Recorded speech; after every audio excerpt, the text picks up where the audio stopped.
Hey everyone, Fervid here, and welcome back to Zenless here for a catching up on a main story quest here. Now in the last video, or at least what I did, was an event that was a bit short, but it was fulfilling, and it lets you explore your creativity of taking photos. But that's not what I'm here for. I've already done that, but it just reminded me that I have to catch up with it because something else reminded me as well. The newest version, as well as a new main story, will be around the corner after 10 days. So, probably about another 2 weeks, probably. So, what I'm here for is I'm here to complete the Bury Your Tears with the Past Part B, or Part 2 of anything, really. And this was when Vivian was in the Vivian's banner was out. But today's, or at least this update, we've already got Hugo already, and I'm not going to pull for it because there are some new characters that everyone's going to be interested in, so pretty good here. So, which is why I'm here and waiting for Weiss to get off his phone and get off that little couch here to talk to me here, because we're just going to be doing this. So, I hope you guys enjoy the video as well, because I am very tired. So, and I hope you guys enjoy a Memorial Day as well on a Monday. Vivian sent a message. Seems they've made more progress on the sacrifice issue. I wonder how Vivian's been doing. After Hugo passed, she's been busy managing Mockingbird. We haven't talked to her in quite a while. Belle, do you want to arrange a time to meet up with her? So let's go meet up with her then. So yeah. Alright then, I'll arrange a time with Vivian. You just rest and I'll tell you when.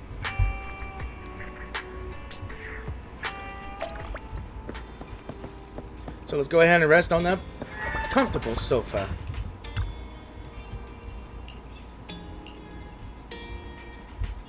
So you originally planned to watch some videotapes and rest on the sofa, but you end up falling asleep instead, until you hear something nearby.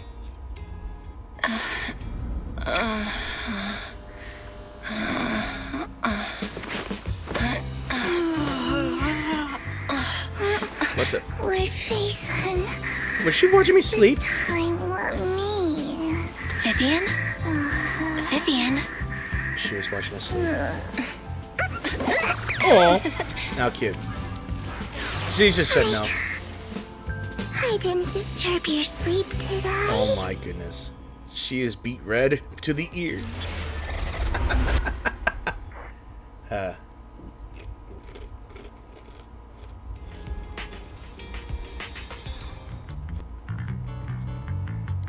When I got here, the other Lord Faison said you were resting on the couch and just let me in. I meant to keep you company while you slept, but then I dozed off myself. Ugh. I was going to sit here looking super cute, hands cupping my face.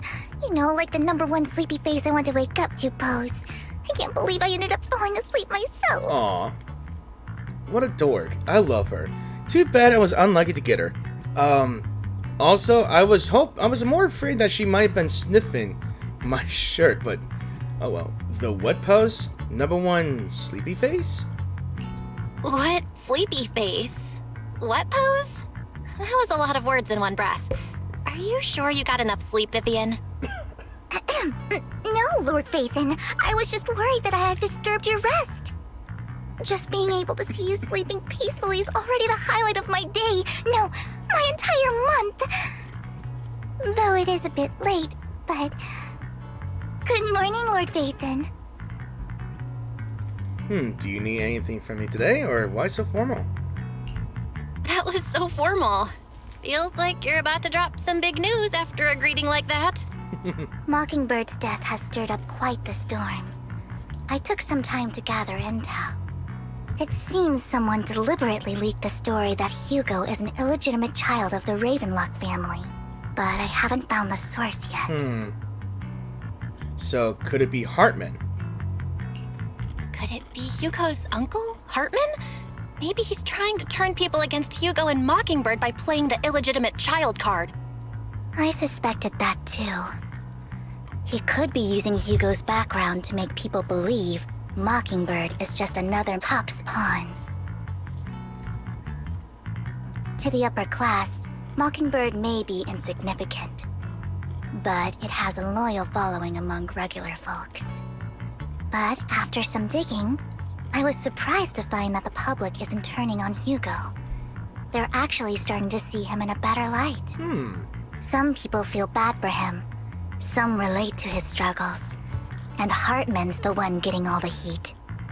Public outcry against Hartman is growing, with many believing he murdered Hugo for his own selfish gain. TOPS is hosting an industry summit this week, a responsibility usually handled by the Ravenlocks. But my sources tell me another family has taken over this year at the last minute. If I'm not mistaken, TOPS is intentionally keeping its distance from the Ravenlock family due to the current public sentiment. I believe Hartman won't just give up like that, or could it be that someone's trying to get rid of Hartman? Is someone trying to take advantage of this to get rid of both Hartman and the Ravenlocks? I think Hartman knows this too, which is why he's completely vanished. No matter how hard I search, I can't find a single trace of him. Hartman must have taken the sacrifice core. Now that he holds this bargaining chip, he is definitely going to negotiate his way out of this with the Exaltists. Sorry for interrupting, Vivian, but I need a quick word with Belle. Oh, no problem at all. I'm sure you have important faith in matters to discuss. Take your time. I'll just be waiting outside. Hopefully not peeping in. We can't make our guest wait outside. Belle and I will step out instead. Oh, don't mind me, Lord Vathan. I wanted to browse the videotapes anyway. I'll be right here. Just let me know when you're done.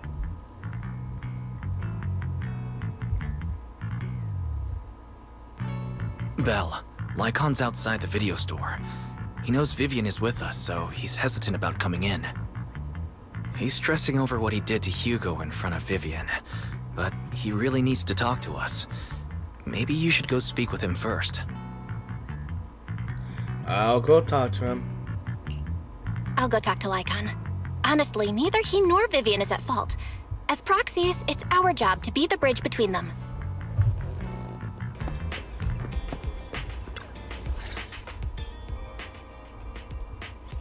Good morning, Master Proxy. Well, good morning to you. Good morning, Lycon. Wise mentioned you wanted to talk to us and Vivian about something? Yes, it's an urgent request from the mayor, one that directly affects New Eridu's safety. However, before we get into the details, as a former member of Mockingbird, I'm concerned about Miss Vivian. Hugo made many mistakes and betrayed the principles of Mockingbird, but I'm certain he didn't intend to put Miss Vivian or you in danger. I don't know Miss Vivian very well, and I was the one who took her companion's life. I might not be the right person to comfort her, but I hope she doesn't regret the choices she made, or lose faith in the path she chose. I'm honestly was worried that she might have been trying to put her ears up into the door to hear us discuss something, but Vivian looks perfectly normal today, but she isn't upset. Vivian's doing just fine. She's actually been gathering intel and has a clear understanding of where things are headed. She might be tougher than you think. She has to. If you're really concerned, why not just talk to her directly? If you'd like to apologize, it should be face to face, right? That's reassuring to hear. I trust your judgment. You've always had a sharp eye for people. Would you mind coming in with me? I'd like to apologize to Miss Vivian in person. I wonder how that'll go. Okay. No problem. But I'll be staying neutral. Everyone has their own stance on this, and I get where both of you are coming from. As a proxy, I'm just here to make sure you have an open conversation. I'm not taking sides. I respect that. Thank you. So you return to the video store with Lycon. Vivian doesn't seem to have much of a reaction to Lycon's arrival. Still have this on auto, though. Miss Vivian, I'm very sorry about Hugo. You don't have to explain anything. I'm also part of Mockingbird.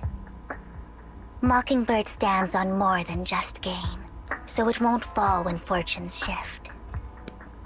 Hugo had his fixations and ambitions. I also have things I must see through. I'm determined to get to the bottom of the Exaltists and the sacrifices. Miss Vivian, as a former member of Mockingbird, you have my deepest respect. You have my word, whatever comes next. I would never harm you or Master Proxy. As for Hugo, please, accept my condolences. Condolences? That's not necessary. Mockingbird has plenty of tricks up its sleeves. This isn't the kind of act that ends so easily. Wouldn't you agree? Now look at the highlighted text that I just read here. That means something is amiss. Maybe she knows something, but she won't reveal it. You're right.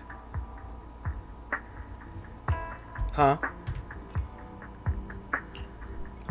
Huh? That's it?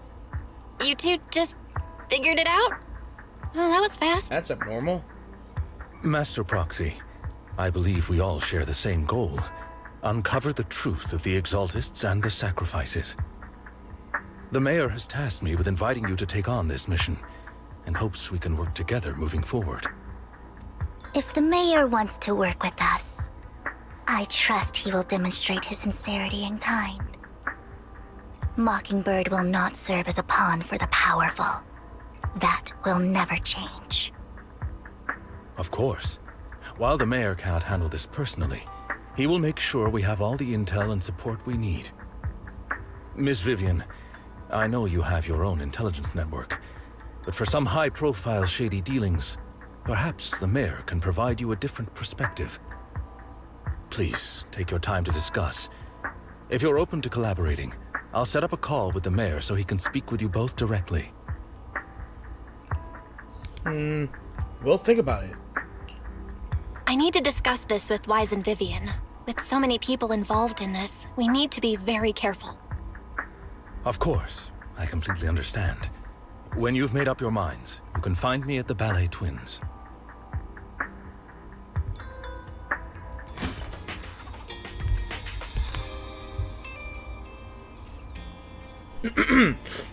Belle, what do you think about Lycan's suggestion to work with the Mayor? The sacrifices are still a threat. Our teacher. I'll go for this one. True, at the moment, our only intel on the sacrifices was what Bringer left behind. We can get someone to help investigate, but it'll take a significant amount of time, and time is something we can't afford to waste. So working with the Mayor is a good option. Yeah, but what do you think, Vivian? Mockingbird has always gone straight against authority. Would it be against your values to work with the Mayor? Mockingbird isn't just about going against authority. Mockingbird hopes that all people can be given equal opportunities and treatment. I don't exactly trust the Mayor, but I believe he's someone we can work with, at the moment at least. So then let's go see Lycan. Let's talk with the Mayor first. Let's give him a little private call. It seems you and Miss Vivian have made your decision. Alright, let's talk to the Mayor, or working together requires sincerity on both sides. That is true. Of course, please rest assured, when it comes to sacrifices, the Mayor's interests align with yours. Or rather, we both want to protect the people of New Eridu.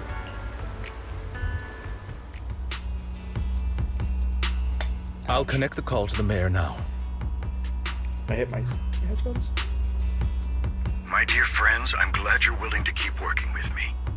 I'm truly sorry about what happened to Mr. Hugo Vlad. I didn't anticipate things would turn out this way. As Mayor, I can't fully condone Mockingbird's actions, but personally, I had a lot of respect for Mr. Hugo Vlad. I looked further into Bringer's map.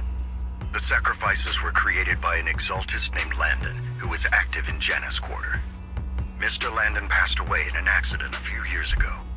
Before he died, he was researching sacrifices and was said to have created a batch of serum that could turn living people into sacrifices. The problem was, the serum wasn't stable, and after his death, recipe was lost. No one knows what happened to the Exaltist in Janus Quarter back then. But it's clear that after the leader died, there haven't been major Exaltist activities in the area. Bringer's map marks the locations where the Exaltists' most successful attempts at creating sacrifices were. Already passed away. Since this person has already passed away, and the Exaltists haven't been active around here for a while, then could it be that this is just Hartman acting on his own? Unfortunately, that's not the case. My sources confirmed that Hartman had been secretly in contact with someone, and they only meet inside the Hollow. Someone from Tops? Is it possible it's someone from Tops? Tops is a huge alliance of corporations. They wouldn't bother getting their hands dirty. Instead, they just sit back and reap the rewards. Everything Hartman is doing is to secure his place in Tops and strengthen his power within the Ravenlock family. If my guess is correct, Hartman has gotten in touch with the remaining members of the Exaltists that used to follow Landon, helping them create new sacrifices. But what's in it for the Tops? But what's in it for Tops? There's no way the Exaltists would just hand over their secrets about sacrifices to Hartman, right? A sacrifice outbreak would throw the city into chaos. And that's when Top steps in, taking control of the situation on their terms. The public will see the mayor as incompetent, while Tops comes off as the real protectors of the city. And when that happens, public trust will shift towards Tops. And Mr. Mayor, you might find yourself in an unfavorable situation. Still sharp as ever, Miss Vivian. So, what exactly do we stand to gain from partnering with you? Please don't tell me you're doing this out of some noble concern for your citizens. I'm not some hero of justice, and I don't believe in lofty ideals or empty promises. We have a common enemy. While our ideologies may differ, we can work together on this. And as proof of good faith, I may not know exactly where Hartman is, but I can fan the flames over Mockingbird's death and escalate conflicts within the Ravenlock family. So it was you behind the rumors. No wonder I couldn't trace the source of the public outcry. I'm not the one who started the rumors. I just helped them spread faster after they leaked. And I pulled a few strings to make sure the story painted Mr. Hugo Vlad as a heroic figure who was unfairly persecuted. As I said before, I had a lot of respect for him, and I'd be happy to clear his name.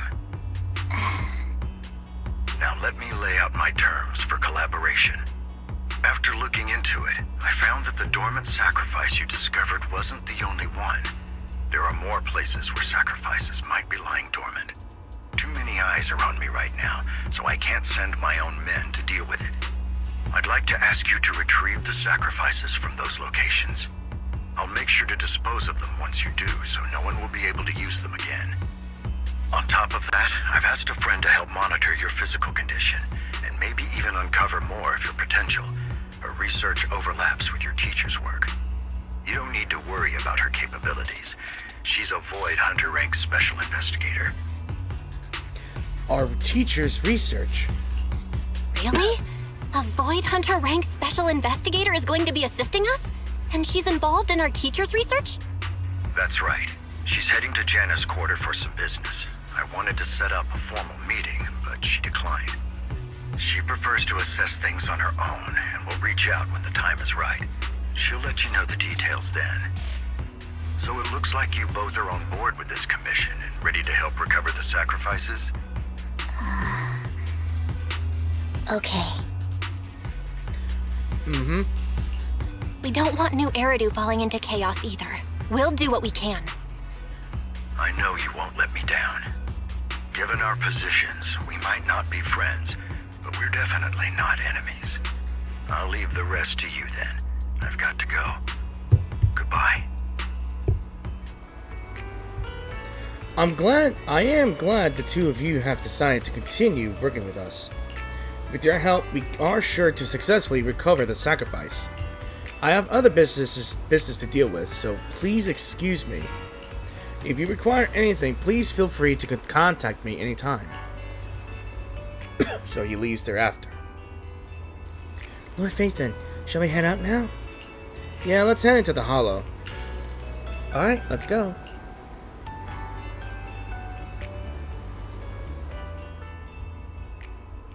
Okay, so I'm not sure if I can... Alright, so this would be my first time playing as Vivian. Her gameplay was real unique when I saw it. Alrighty then.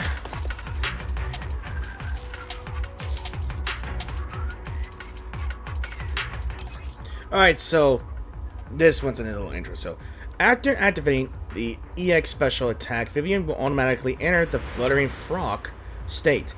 During the state, tap the attack button to unleash basic attack fluttering frog suspension. Afterwards, when any squad member's EX special attack hits a target, Vivian will perform the basic attack Feather Bloom against the target. Lord Faithin, thank you for trusting Mockingbird and me.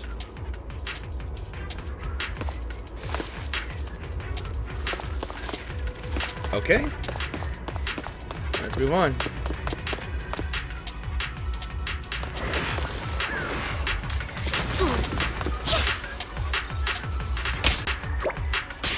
Hold on. Don't touch it.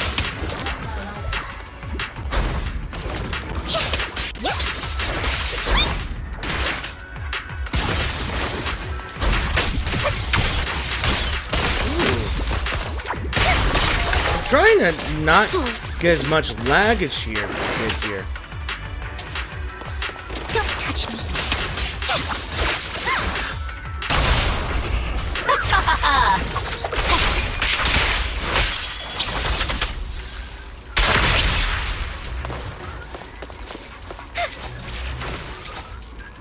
Right. Yeah, I'm sorry for the sudden lag, guys. I don't know why this game just acts like that when in combat. Has someone already taken the dormant sacrifice from here? Probably. Or did the Exaltists decide to relocate it? Maybe. No. If these dormant sacrifices aren't handled carefully, they could awaken and turn against anyone nearby. She wouldn't risk moving them unless it was absolutely necessary. Did she realize the mayor was looking into this? So just as Vivian is talking to herself, you hear another voice of someone debating. You don't know who it is until you pull her aside to listen.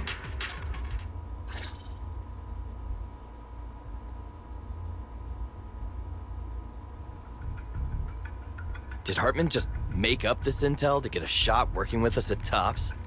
I've been walking around forever and haven't found a thing. The Ravenlocks have always been a shady bunch. No surprise they've gone downhill over the years. I heard they were pretty loaded back in the day. What kind of business did they run?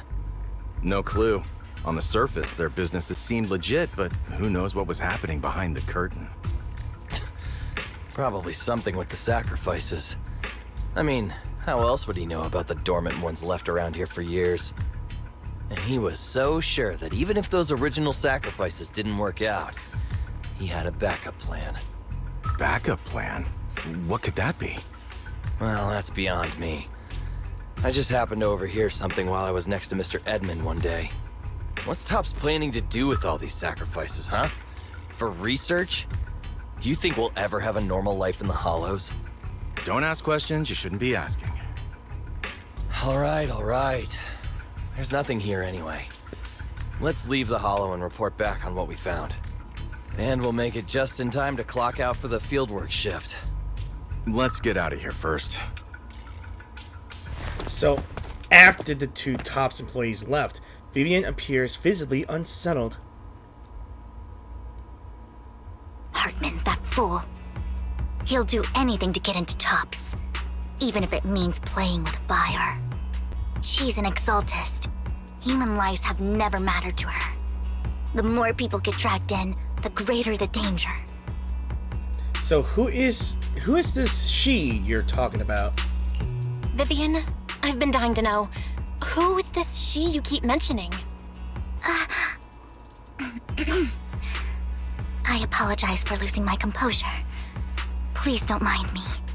The she I'm referring to is with the Exaltists. Someone I have a history with. That's why the moment I heard about the sacrifices, I felt compelled to uncover the truth. I never meant to hide anything from you. It's just that, for me, the Exaltists bring back painful memories. And I'm not ready to face them yet. So, Lord Vathan, please give me a little more time.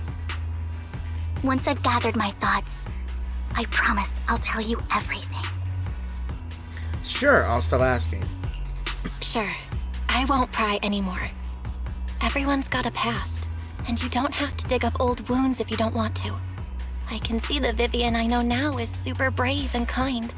I believe you've really put in the work. Lord Vathan, if we weren't in such a hurry, I'd spend 3 whole hours singing your praises. I'll make note of this and make sure to get it done before bedtime. You don't have to. First things first, let's track down those dormant sacrifices. The Exaltists have probably realized someone's after them by now. I wish we knew what Hartman's backup plan is. I just can't shake the feeling that Hey, there's Just. something bad is about to happen. I mean, you might have jinxed it.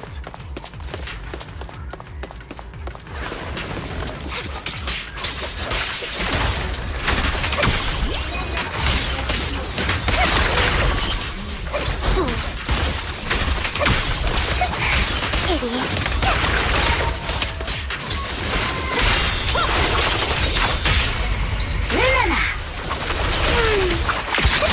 The wind is perfect today.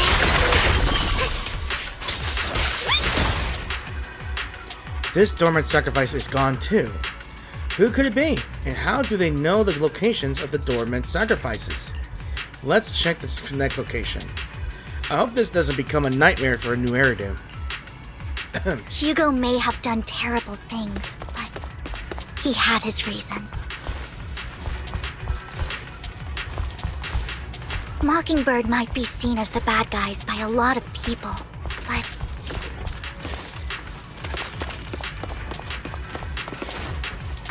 ironically, joining Mockingbird is what put me on the right path. I hear a chest. And rightfully so. For the first time, I'm needed for more than just my curse.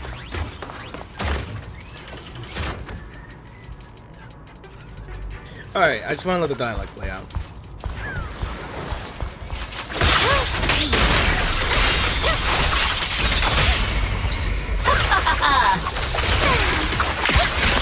Okay. Nothing here either. Are we too late? Alright, I'm gonna explore a bit more. Don't touch me. Anything down here? Probably not. Yeah, that was a waste of time.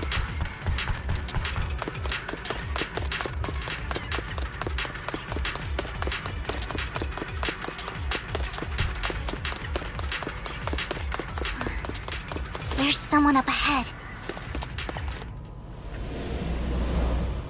Ooh. Is that her? Alright, let's be sneaky, because I can't do much.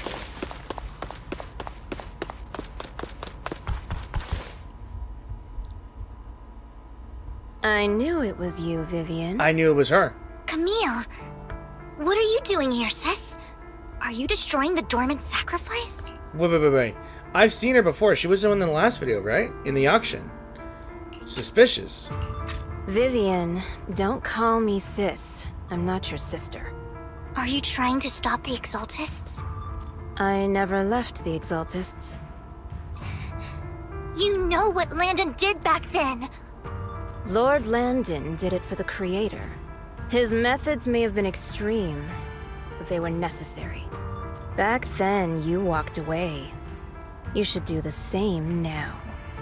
We didn't meet today. Take your friends and leave. What's wrong? Are you being forced into this? I can help you. Help me?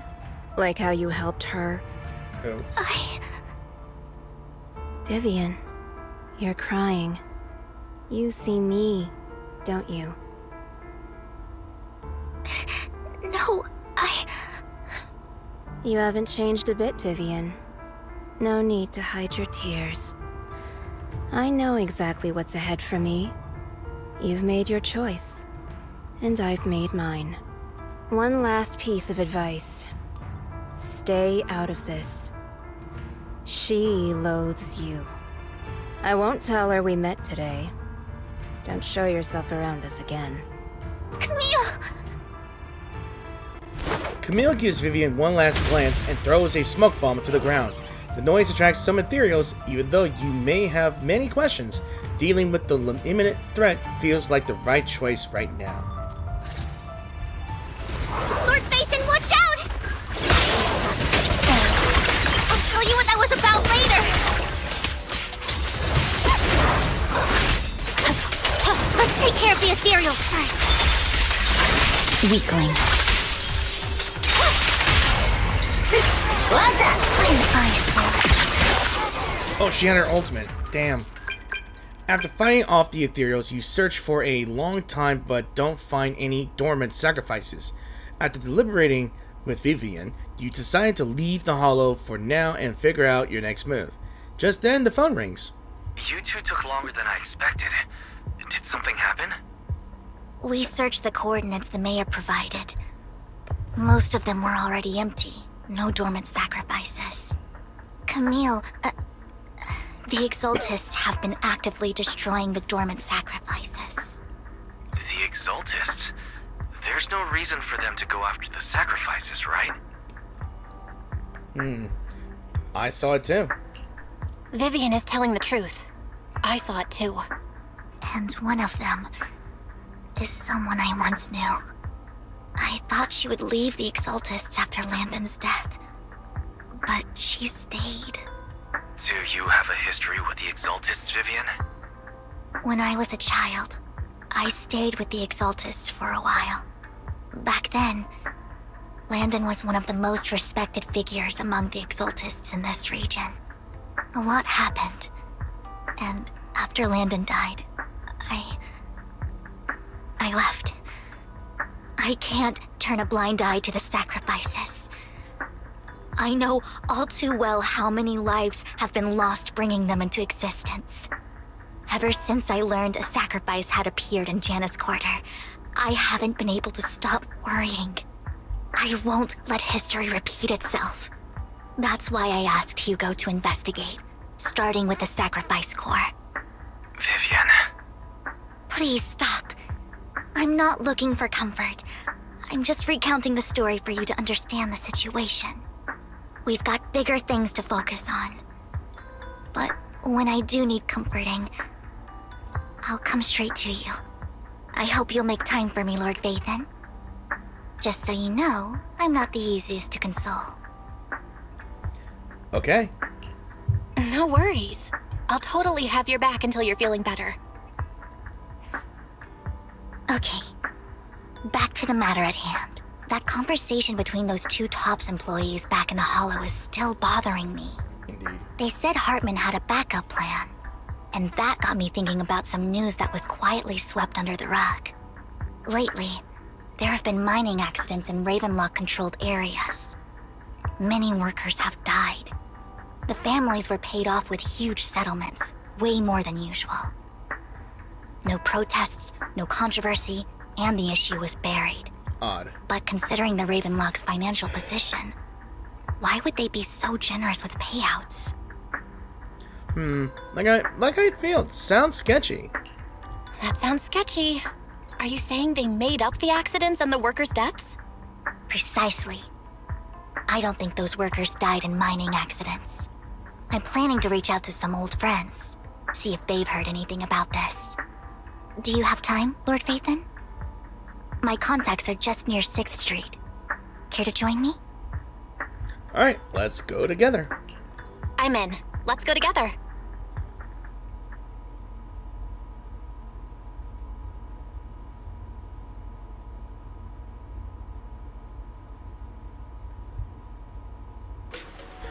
You arrive at Lumina Square with Vivian to meet her old friend.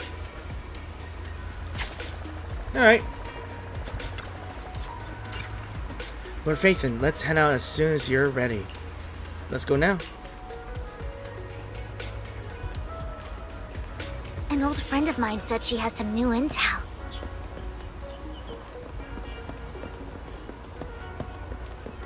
She's like a mentor to me. I learned a lot about data scraping on Internet thanks to her.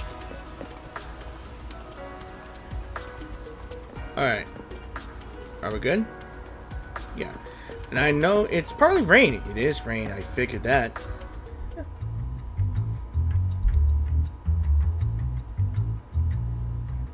Rain! Long time no see. Yeah, it's been a while.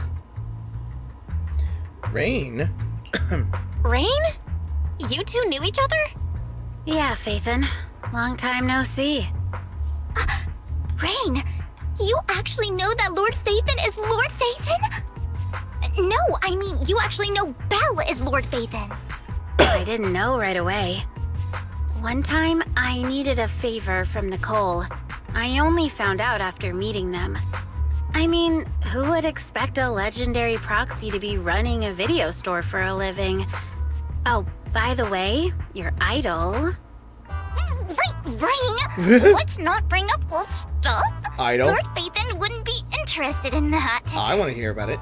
Why are you all tense?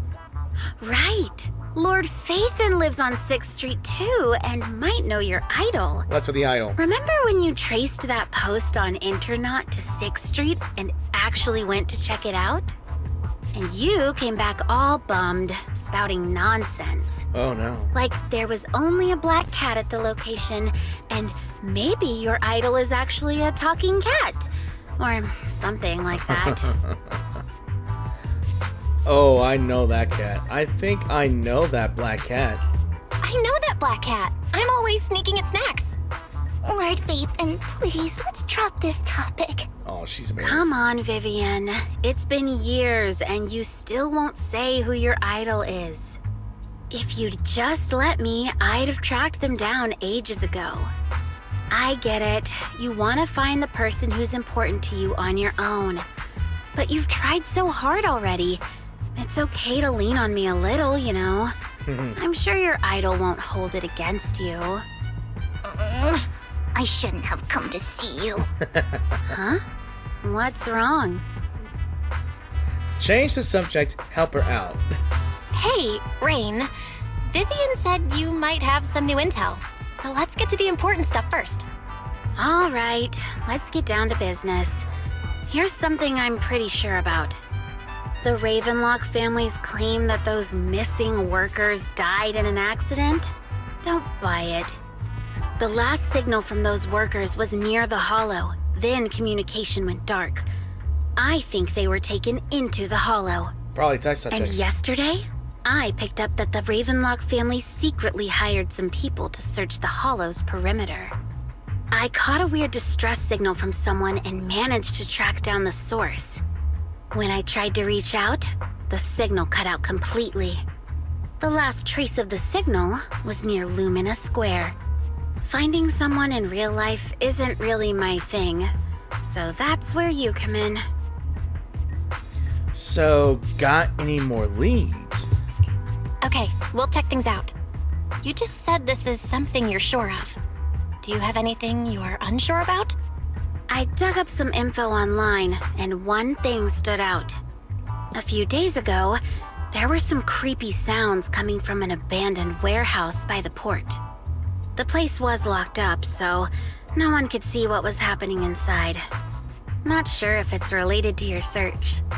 If you don't find anything useful around here, it might be worth checking out. Well, that's all I have for you. Thank you, Rain. Don't get all emotional on me now. I'm just helping out a friend. This one's on the house. Consider it payback for the favor you did me last time. But if you still want to find your idol, hit me up. I've been curious for what... Alright, don't worry about it. I'll manage it myself. Stop being so nosy, Rain. Nosy? Nah, just professionally curious. What kind of person is worth all this searching, huh? But honestly, whoever they are in real life, they've become a part of you. You've come a long way in this search, Vivian. I much prefer the person you are now. So if you find this person, don't chicken out. Go meet them. People will appreciate you for who you are. Rain. I might not care about the real world or what it'll be like, but I hope everyone I know can live a good life. I'm counting on you to save the world, guys. All right, I have other business to take care of, so I'll leave the rest to you. So Rain waves goodbye and leaves. Vivian mentions she knows someone who's really skilled at finding people in real life, so you follow her and continue on your way.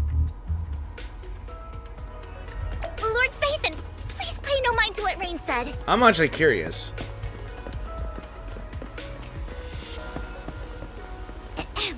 That big guy's up ahead. Let's hurry. Big guy? You say big guy, but that's a small bang boo if you ask me. One Denny do. It has been forever. Long time no see. You seem to be doing well, little one. Yep, I made an awesome friend since the last time we met. My friend got ill before, and it was the manager who helped heal them. I didn't realize you two knew each other. Then next time I head to the manager's place, I get to see you two. Do you know each other? Yep, this little guy is Lucky Boo. My old boss at my previous workplace bought it and at a discount store clearance sale. But he was a terrible boss. Not only did he shirk on paying wages, he didn't take care of his Bang Boo either. Yeah, that guy, really terrible. Then his little guy had a malfunction and the boss threw it out because he didn't want to spend the money on repairs. Cheapskate. Really, it could have been fixed with just a simple battery change. Vivian is the best. Vivian changed my battery. Bestest ever. All I did was change your battery for you. It was you who earned the money to buy it. Yeah, I'm amazing too. I earned 100 Denny's. Just enough to buy a battery. So that's where that 100 Denny Bang Boo battery came from. Honestly, you've got plenty of energy, but I told you before, you need to be more tactful. Haven't you learned anything? I learned. Pet one Denny Boo. Give Denny. Wow, so you found a way to make a living, huh? Amazing. Better not expose one Denny Boo. So that's how I learned that. Did you need me for something? I'm super happy to help. I know you love exploring all kinds of places, so tell me, have you come across anyone strange these past few days? Strange? You mean someone who looks hurt, scared, and kind of trying to hide where they're... Oh, the odd. Aren't many people around? Let me think. I got it! I saw someone like that in the desert today. Someone super similar. Desert? Could it mean the Outer Ring? I don't think one Denny Boo can make it that far. Desert probably refers to the sand pit up ahead. Lord Phaethon, let's go take a look. Did I help? Yep, you were super helpful. Yay! So happy! I want to keep helping. You should go and do whatever important stuff you need to do. Let's play together soon. Aww, one Denny Boo is just too cute, right? I kind of agree. I didn't know you helped it too. Now she has a more reason to love me. I knew Lord Phaethon was the best in the whole world. Now she has another reason to love us. Okay, so weak man. What's going on with you? It seems that the person Rain and one Denny Boo were talking about. Lord Phaethon, please stand back. I cannot be certain if he'll end up doing something extreme, considering his current mental state. I'm afraid he might hurt you. I'll try talking to him and see what's going on. Vivian walks forward and taps the cowering man on the shoulder. Sorry. Don't take me back, please. I was wrong. I know I messed up. I don't want your money anymore. Please, no. Calm down. Who are you? I won't say anything. Just let me go. I don't know anything. I swear, I know nothing. We are not PubSec, the HIA, or the Ravenlock family. We won't force you into anything. There's no need to be afraid. What do you want from me then? We simply want to know where the Ravenlock family took you and what they made you do. I can't say. I can't tell you. I have a family. They'll hurt them. You never saw me. Please, just stop asking. Don't you wish to see your family? I don't deserve to see them. It's my fault. I was greedy. I did this to myself. But your family must miss you dearly. I'm sure they won't blame you. No, it's my fault. It's all on me. I don't want to drag them into this. If the whole ship is sinking, no one on board can escape. I'm just a nobody. And right now, there's nothing I can do to change anything. If you care about your family and friends, now is your chance to stop the disaster before it's too late. Even a butterfly flapping its wings can send a tsunami surging across the ocean. No one knows how this will turn out. But if you do nothing now, the only thing waiting for you at the end will be regret. We're not here to turn you in, and we won't force you to confront them. You'll be safe with us. I'll help you return to your family. But you must tell us precisely what happened. Hartman offered a huge amount of money, looking for workers to go into the hollow to guard something. The money was way too good. We all kind of figured something wasn't right. I thought it was just smuggling or guarding some kind of illegal ether resources, so I signed up. After we sent in our applications, Hartman's men took us into the hollow. The first place we went, there was a strange box. When we got there, they handed us some pills, saying they'd improve our aptitude for ether, for us to last longer in the hollow. But after I took them, everything went fuzzy. Something was definitely off about those pills. When I woke up, I saw my coworkers dead in front of me. And there was blood all over my hands. They said something about me being a good experiment, moved me somewhere else, and locked me up. They wanted to inject me with something. I got scared and didn't know what was gonna happen. But then a blonde guy found me, gave me a carrot, and let me go.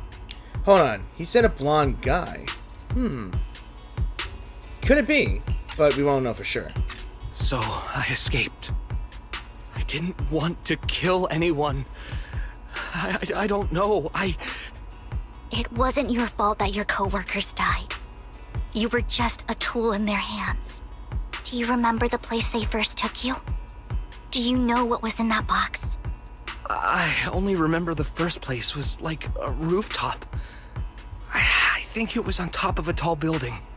What exactly was in that box? I can't remember. I'm not lying. Those pills they gave us, they make you hallucinate. I took just one and my mind felt like it wasn't my own. My memories turned into a blur. I'm telling the truth. I'm not trying to run from my mistakes. I just really can't remember what happened. I know you're not lying. We'll arrange for your protection. You can rest easy and recover, and your family won't be dragged into this. Once this is all over, you will be able to reunite with them. So you and Vivian contact Lycan, the mayor, representing Victoria Housekeeping, agrees to protect the worker and will keep his identity confidential. Soon Rena arrives and takes the man away, mentioning that the mayor will confirm the location based on his description. So you're remarkably calm. I've been meaning to say this for a while, Vivian.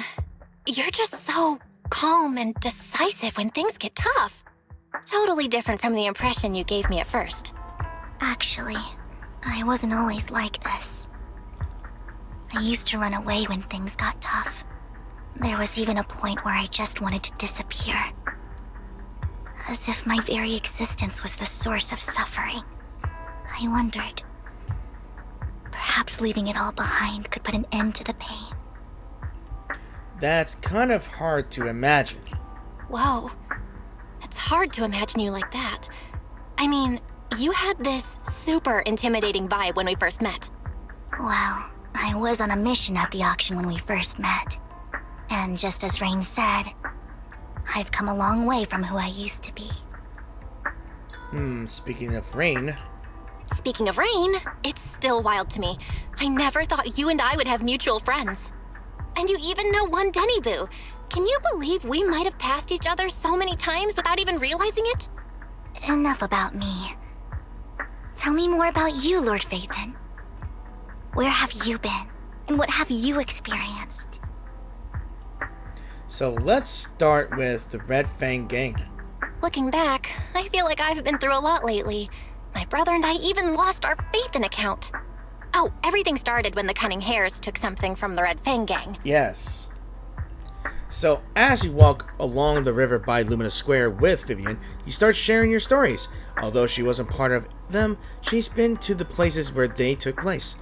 Okay, she's been to the chaotic hollow of the Camilla Golden Week. She has her favorite sandwich at Cheesetopia, and she's even received a star sticker from Officer Mew Mew for rescuing Bang Boo. You are amazed at the coincidences of life in New Eridu, and how your paths have crossed so many times without you realizing it. After a long chat, it's time for a meal. I remember it should be around here. That store's been sitting in my favorites for ages. Oh?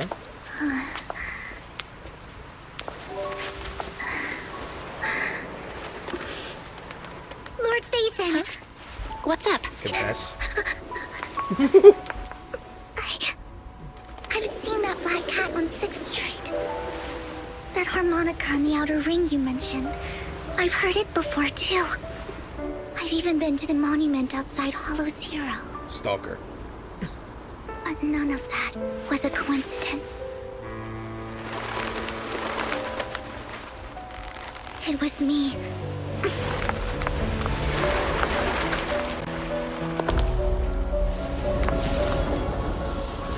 Following you, and now I've finally made it to your side. Stalker. Stalker. Stalker. Ever since I was little, I had been seen as the bringer of bad fortune.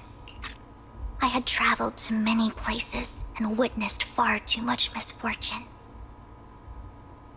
Every tear I shed brought disaster. I've heard too many curses to count. Alright, so this is another part of New Eridu, but it seems like she's probably at a time when she's feeling all alone. Yeah. I loathed my tears as much as I despised my own existence. Wherever I stayed, tragedy followed.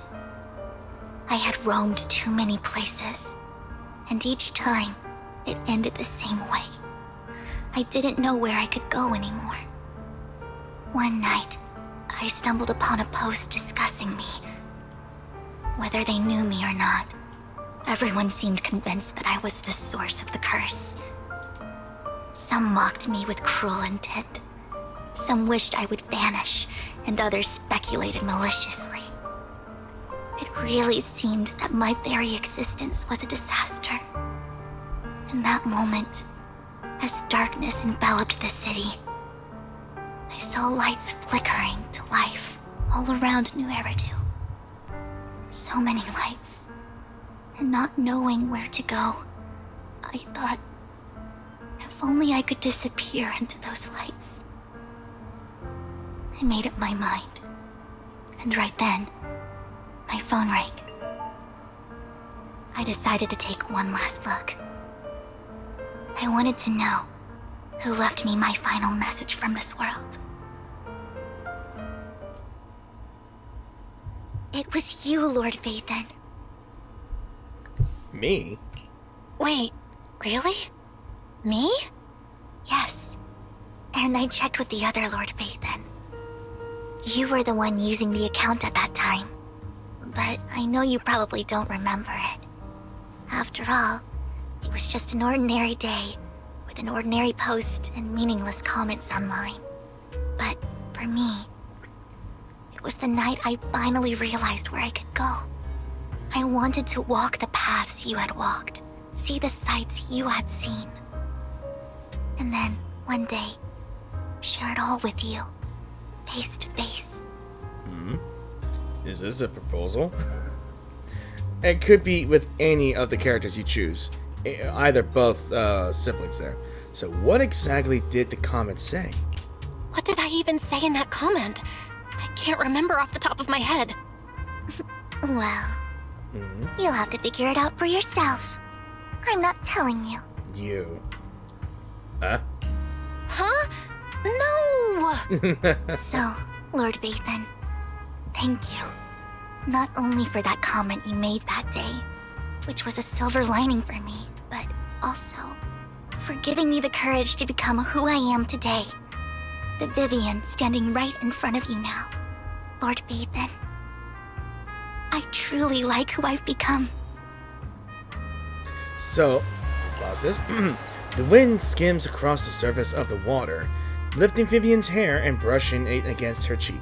The lights reflected in her eyes dance and flicker, as if eager to share the stories of the past, both the good and the bad, the happy and the sad.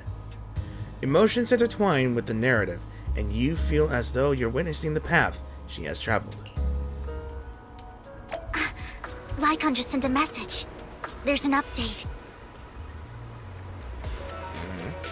Let's head back to the video store and go over the details together. Okay. Belle, you're back. Lycon told me he wanted to meet up with us online to discuss things when you returned.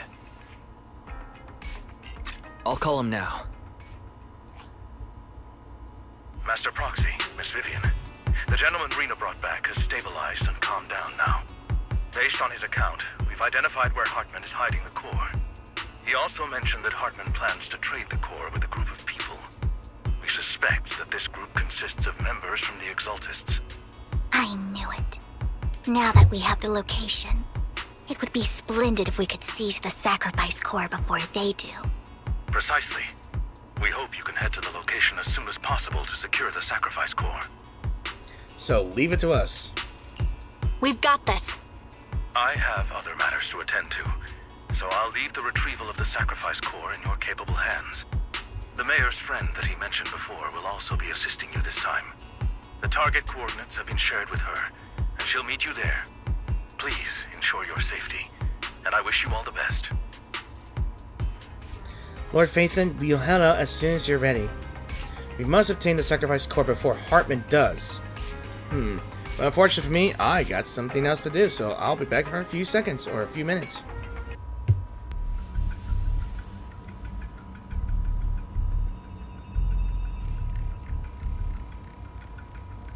Where's the sacrifice core?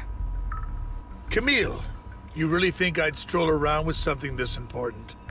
Plus, even though the Ravenlocks and the Exaltists have been working together for ages, I've hardly even met Lady Dina. I'm the one offering the sacrifice core here. I'm curious what Lady Dina's got lined up for me in return? I'm just here to verify that the core you mentioned is real. Once that's sorted, Lady Dina will give you a proper response. Our partnership isn't just talk. We need to be sure you have what we need before moving forward. Sure thing. I'll take you to where I keep the core. Once you verify it's legit, have Lady Dina come over. We'll lay everything on the table face to face. All right, lead the way. It seems Hartman is trying to bargain for more. What a greedy and insatiable man. It's just that... why would they only send Camille for something as important as the sacrifice core? And I can't shake the feeling that Camille doesn't want Hartman and Dina to meet. Why is that? So who is Dina? Who's this Dina he just mentioned? Is she the leader of the Exaltists? Kind of.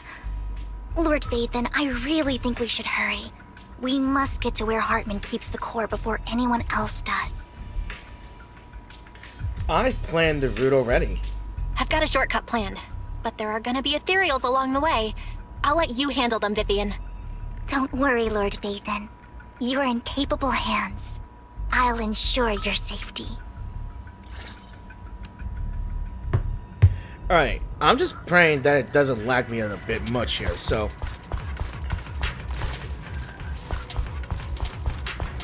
Ethereals! Stay away from Lord Vathan! Yeah, protect the wife or her husband.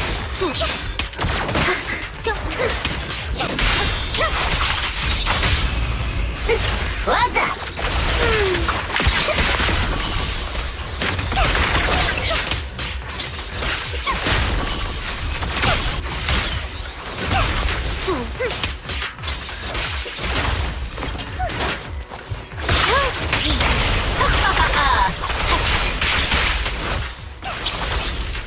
Alright, let's move on.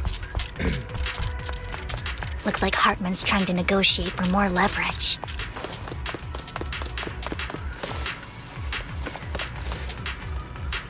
Let's get out of here before we're spotted. Like right down there? Yeah.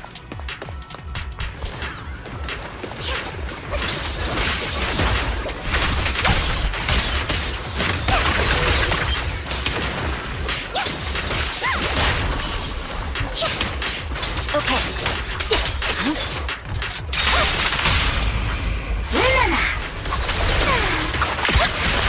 What was I facing? Let's keep moving, Lord Vathan. Vathan?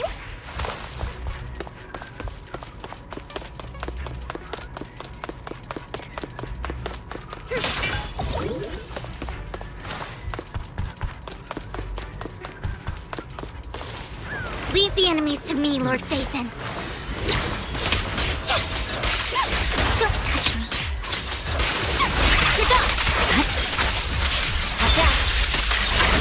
It's over. Is it good or not? What's up?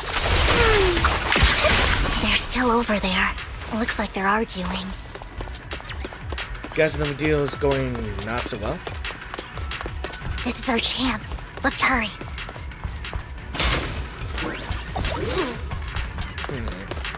No matter who has the sacrifice core, Hartman or the Exaltists, it would be really dangerous.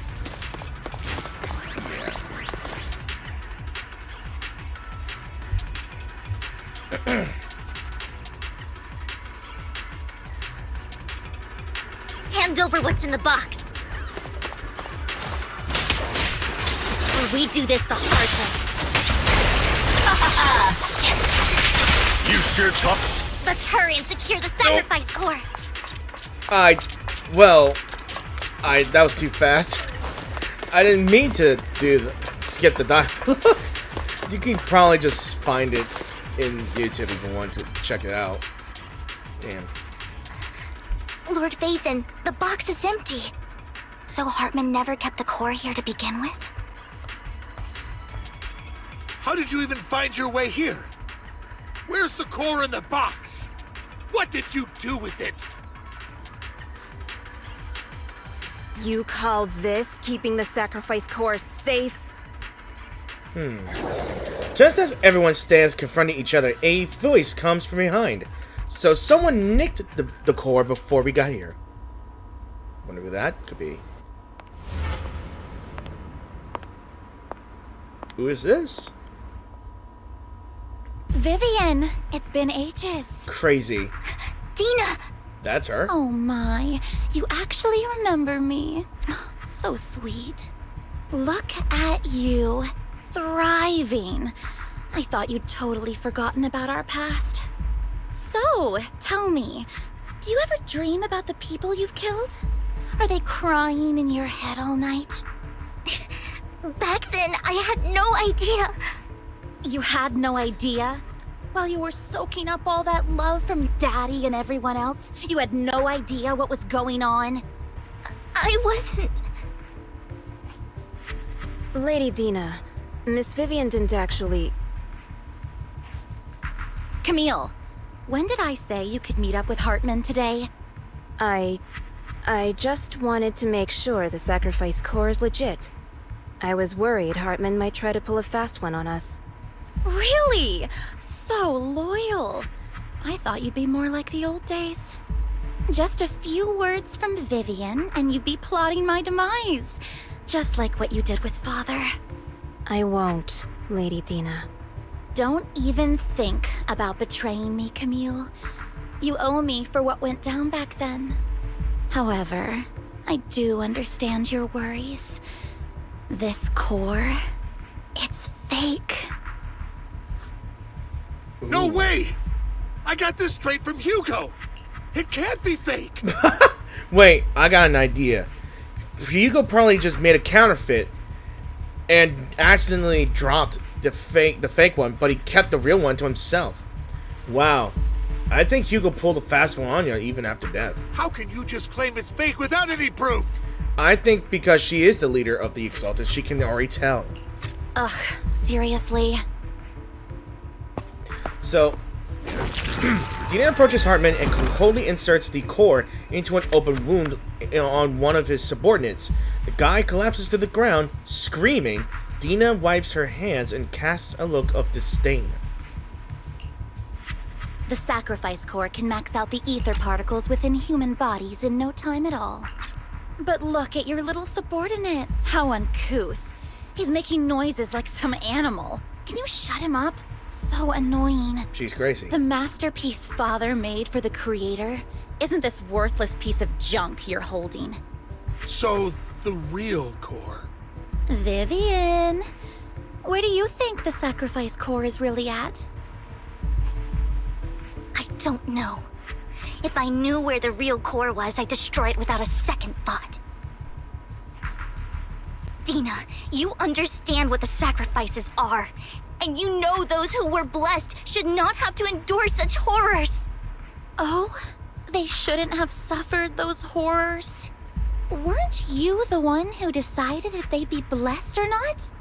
If it weren't for your tears, how would they have encountered such misfortune? How self-righteous, Vivian. Their fates were in your hands. It was you who brought disaster on them. Landon just needed an excuse. He needed someone to blame. Whether I shed tears or not, he'd treat living beings as mere subjects for his sacrifice experiments. Dina, you know all of this. Landon even went so far as to sacrifice you. Wait, she's one? Shut up, shut up, shut up! Father did it for his great cause. Vivian, why do you always mess everything up for me? Everything! You did it before, and now again! You just had to ruin my plan. I was so close to fulfilling Father's last wish. If you don't give me the sacrifice core, be prepared to become food for the ethereals. I told you I don't have the sacrifice core. Otherwise, I would have destroyed it already.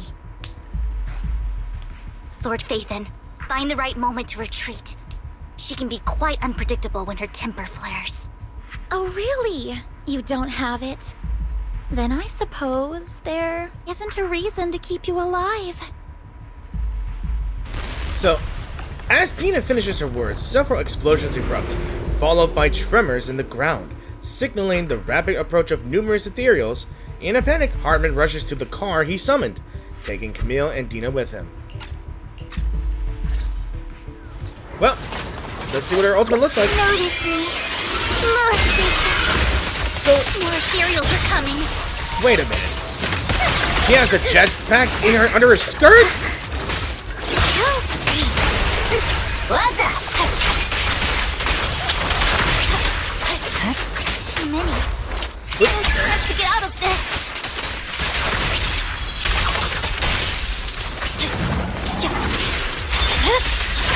Weakling. No room for mercy.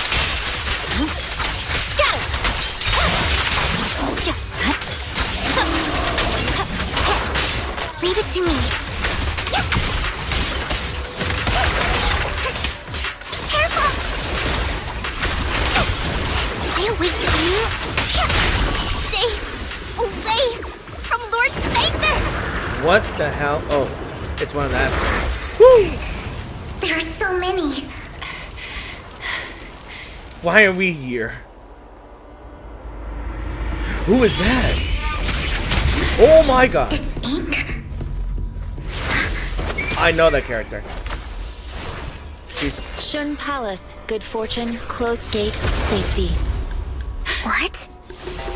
An evil miasma gathers here. Another place of conflict. If you wish to avoid disaster, then head southeast. Damn. Jeez. Now. Thank you. Oh my god. No wonder people want to pull for her.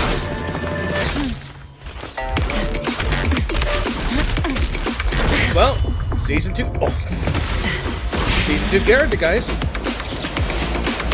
They always go all out in this.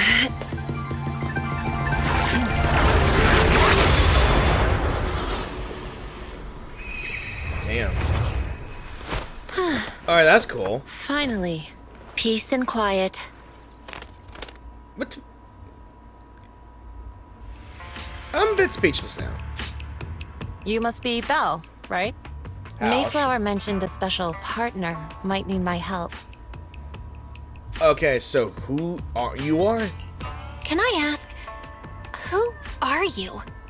I'm the 13th generation master of Yunque Summit. You can call me Yishuan. Mayflower passed along your info, and I was curious what kind of person you are, so I came to see. At first, I thought it might be a hassle, but your energy feels really calming. Quite nice, actually. Are you the investigator?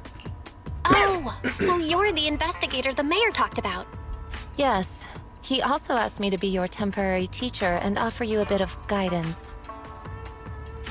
Guidance? Guidance? What exactly does that mean? Unfortunately, this isn't the right time or place to talk. I have some investigation work to catch up on, and it seems you've got quite a lot on your hands, so let's part ways for now. I'll find a good time to visit you soon. So Yishuan leaves after saying this, while Vivian appears lost in thought, looking distracted. She thought this might be in a competition. I'm so sorry, Lord Vathan. I'm just not feeling very well. I think I'll head back for now. I'll investigate the sacrifice core and reach out once I find something. So let's go ahead and leave the hollow first. You definitely need some rest. Let's get out of the hollow. Well, this is probably a nice place to talk, huh?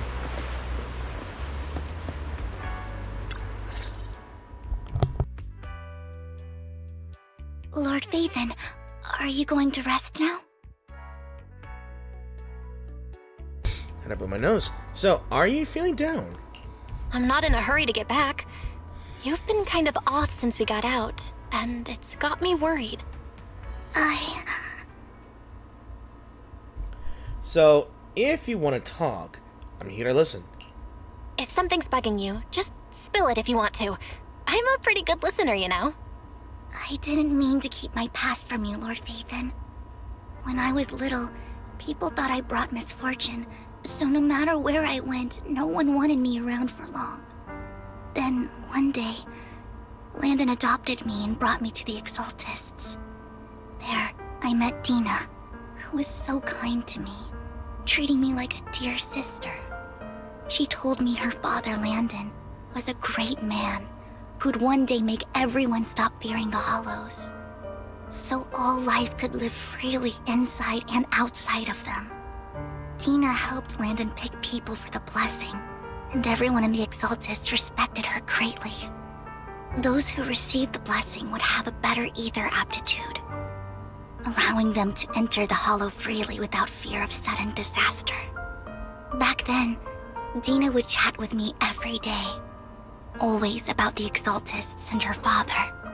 But things between us shifted when Landon asked me to step in for Dina. Landon told me I didn't only bring misfortune, and that if I listened to him, I could actually help people. After that, he'd take me to meet people, and if I shed tears, he'd give them a blessing medicine. Those who got the blessing could dodge calamities. Lies. At first, I was ecstatic, thinking I could help others. I shared my joy with Dina. But that was when she started to pull away from me. Okay. How she was raised like that is extremely effed up. Ah, damn it.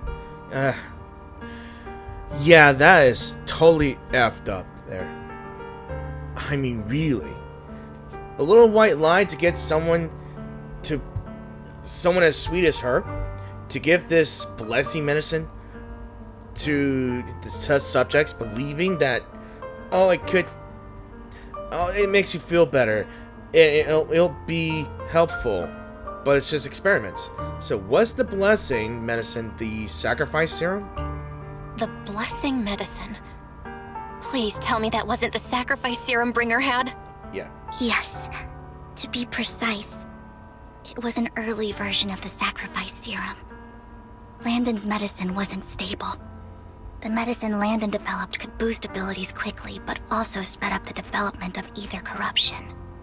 In the end, most people turned into ethereals, and a few became sacrifices, losing all human consciousness.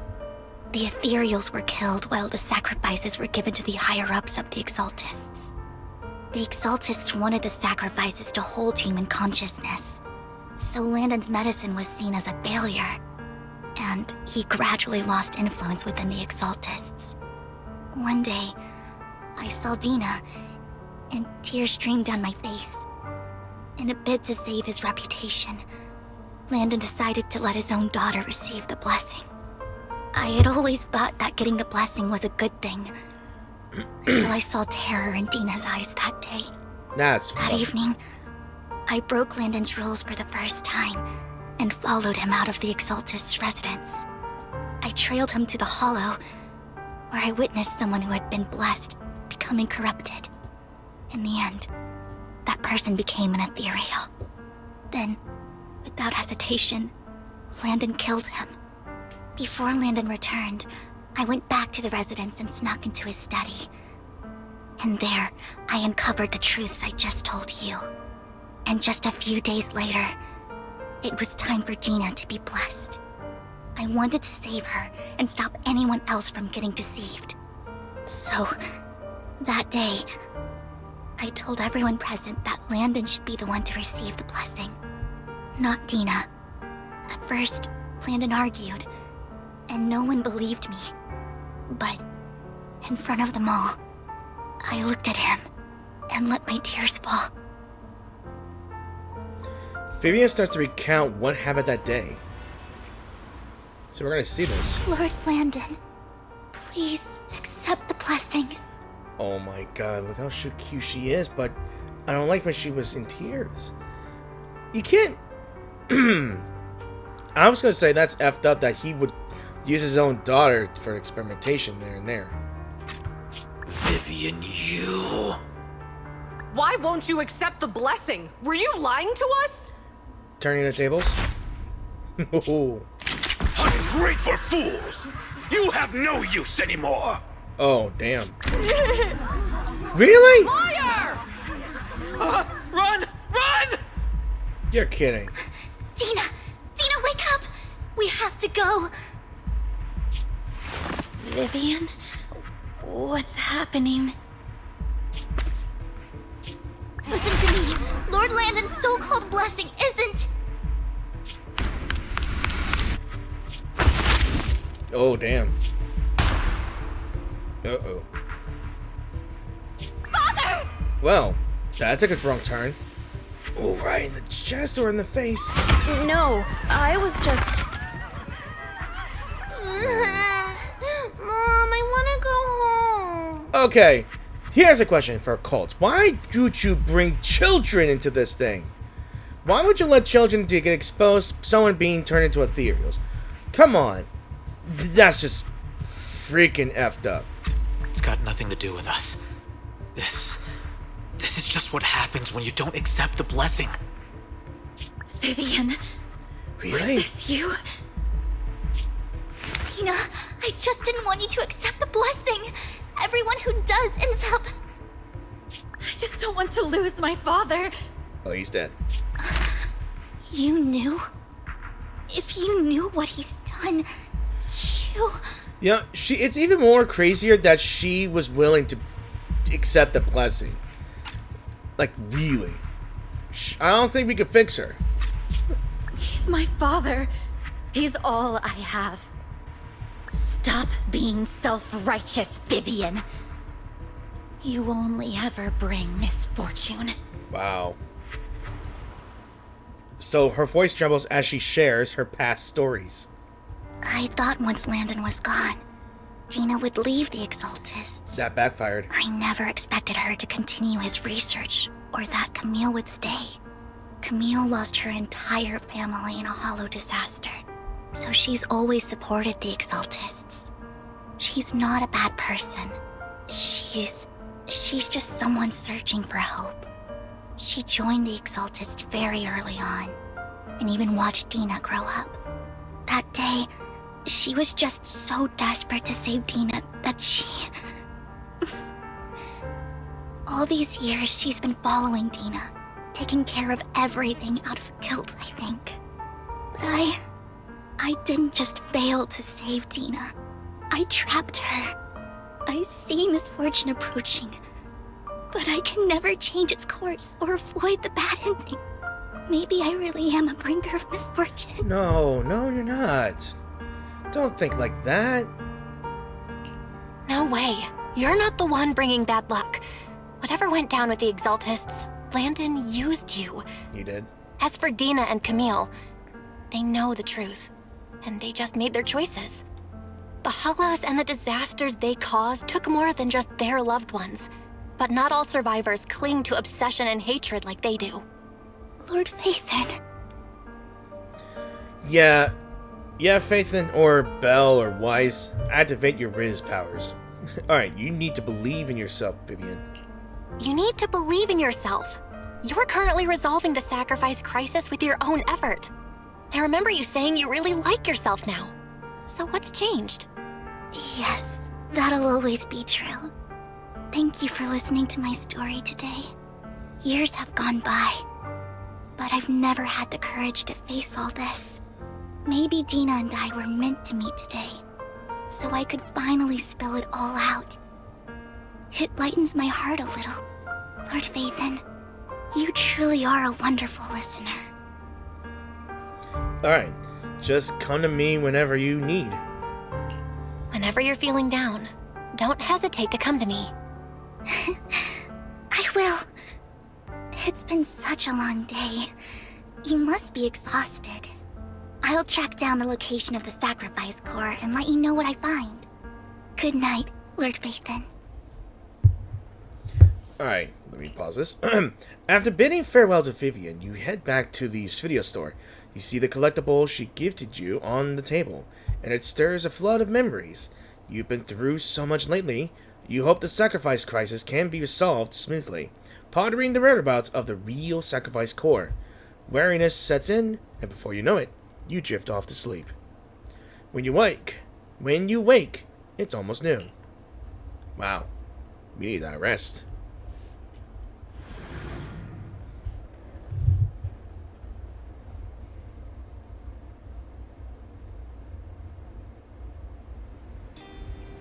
Belle, Vivian was in the store before just now, but you weren't here. Did she needed something? It was about the sacrifice core. The first time the sacrifice core appeared was at the auction, so she decided to try and find the security footage from after that day. It's possible more happened afterwards, and we're simply unaware of it. If we can get the footage, we may gain new clues. Belle, if you have time, head to Luminous Galleria to meet up with Vivian.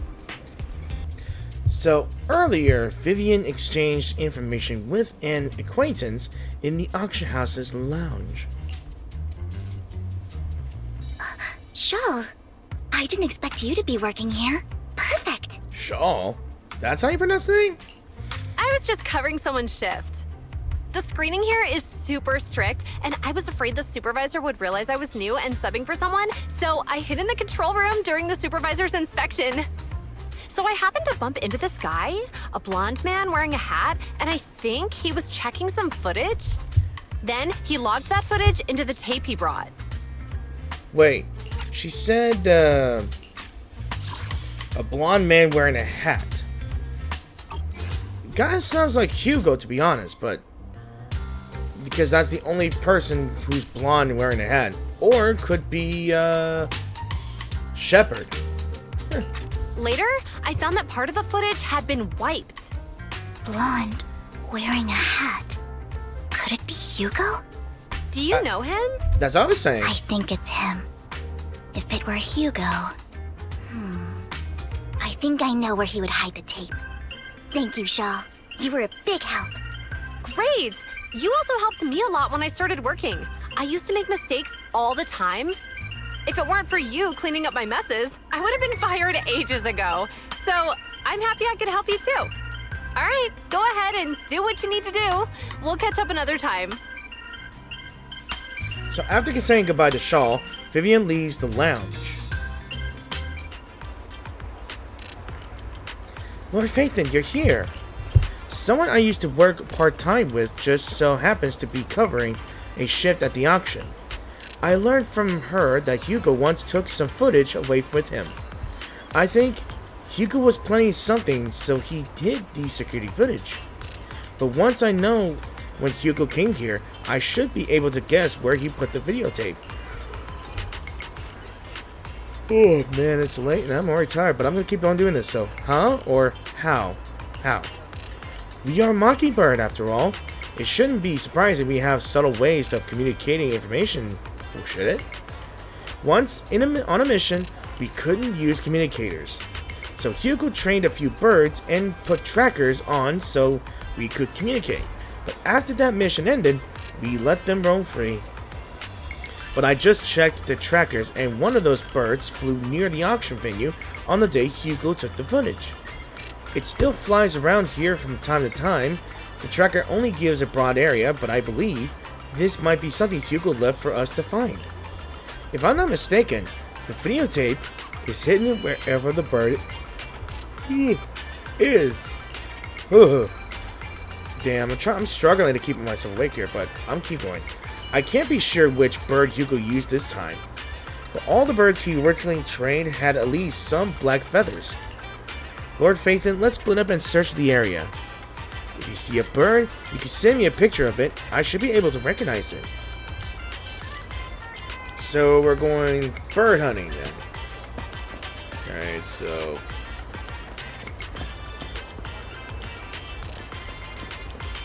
I see a black bird, but I don't think that's a black bird, but there's a package right there. Alright, just for curiosity's sake. Just for curiosity's sake. Penguins count as birds, I guess?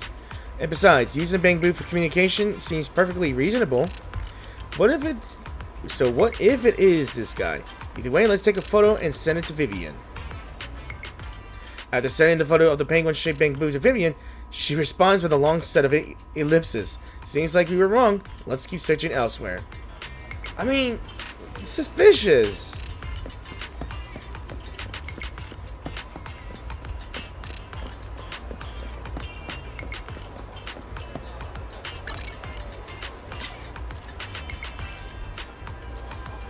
I mean, they look suspicious to me here. Let's check. A soft and sweet ball of fluff. It's hard to imagine this is the bird Hugo chose for the mission. But it does have some black feathers, so maybe this is it. Either way, we're going to do the same thing. So after sending a picture of the panda-colored chunk of a bird to Vivian, you get a negative answer. You get a negative answer. I'm so tired, even my voice is down.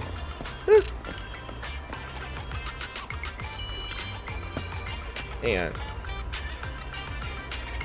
oh wait, I think I could have spoken to Vivian when I took the pictures. Either way, all right. This is our final chance here. Oh, look at that! I think we found our right bird here. Look at this. Look at that bird right there. There's a big tinge highlights of dark black here. It's already a black feathered bird as it is, but we have some even darker feathers part here. The shoulders, the back tail.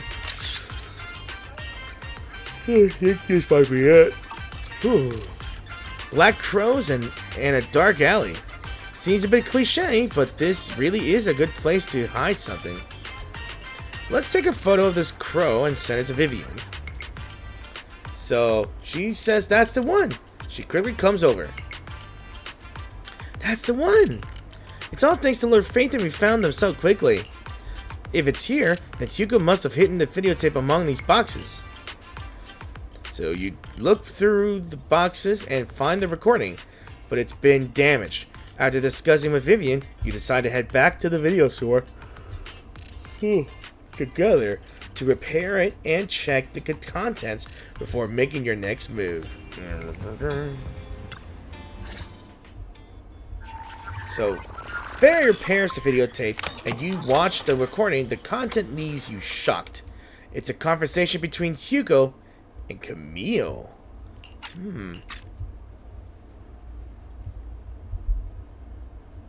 If I'm not mistaken, you and Vivian share the same goal. Silence is no good for negotiation. I just don't want Dina to reach a point of no return. Hasn't she already reached that point with what she's doing? The formula for the Landon serum was lost, but a batch survived, and Dina was able to develop a substance that can be used for mind control. She's trying to combine the two to make sacrifices that would obey human commands. If the dormant sacrifice and the remaining Landon serum are destroyed, we can put an end to this. Dina's concoction can't create sacrifices on its own. And the sacrifice core? That belongs to the creator, not her. Although I find Landon's methods despicable, I can't deny that the Exaltists and the creator are leading us in the right direction. I just don't want Dina to spend her life trapped by her father's mistakes. I mean, no offense, but I find your protectiveness rather weird. I will confirm the location of the dormant sacrifice and find the chance to relay the information to you. I do not want any of my people to be going into danger. As for the sacrifice core, I can only guarantee that it will not fall into her hands. As for how things will ultimately play out, the creator will guide me. So the video abruptly comes to an end.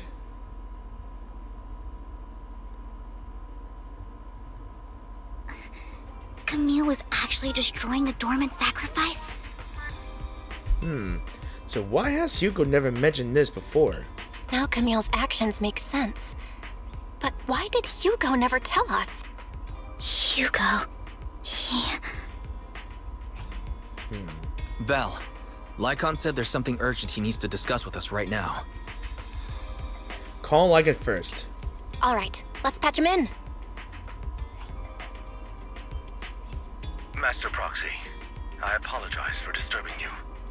We have just learned that the Ravenlock family will host a banquet tonight. This banquet is rather special, as they're allowing members of their family to invite business partners to attend. With Hartman at the center of controversy, there are many members of the family who are eager to use this opportunity to replace him.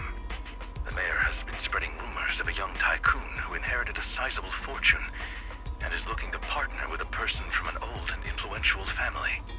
This information has lured a young man named Burton from the Ravenlock family. So, you want me to pose as this tycoon and use Burton to infiltrate the banquet? Correct. And Hartman's study is also located within the venue. I see. Hartman's study might hold valuable information. So what about me? So, what should I do? You can attend as her +1. Yay. +1? Lord Phaethon, please go with me! Master Proxy, it seems Miss Vivian requires your presence, so... Yes, just your presence will help me immensely! Okay, so she's excited about this, so let's go together. All right, then let's go together. I'll send you the time and place for the meeting with Burton. If you encounter any danger, please evacuate immediately or contact me for backup. I hope everything goes well for you tonight. So you get in contact with Burton. He said you'll come to 6th Street later to escort us to the banquet. So is there anything I need to look out for? Don't worry, Lord Phaethon. Just leave the socializing to me. I won't let any evildoers get close to you.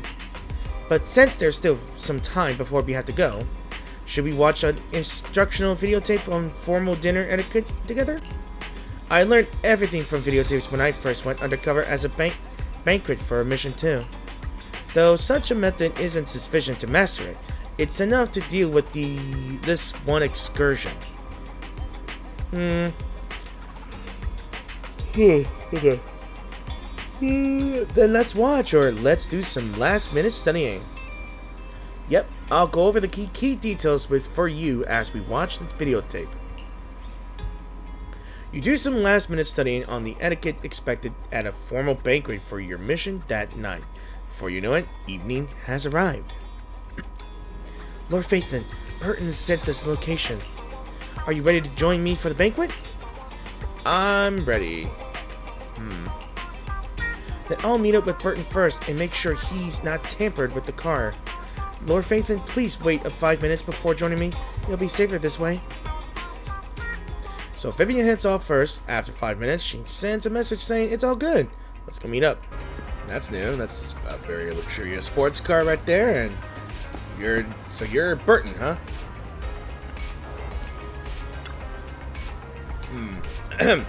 Miss Banshee, this is something the matter? What I mean is, this person doesn't look like your bodyguard. The Ravenlocks can't protect me, no? If that's true, why would I bring a bodyguard? This is my escort for the night. She heard the Ravenlocks are throwing the true feast for the sentries, with plenty of delicacies not available anywhere else, and she wanted to try some.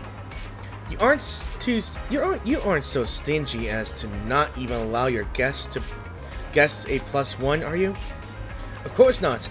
Since you are an important companion of Miss Vivian's, you are also my honored guest. Let's be off then. My chauffeur shall take you to the port, and from there we will take a speedboat to the manor. Another pointy-eared man and red crimson eyes. Vampires. Who knows? About an hour later, you arrive at the Ravenlock Manor. With Burton's guidance, you go through numerous security checks before finally arriving at the banquet hall.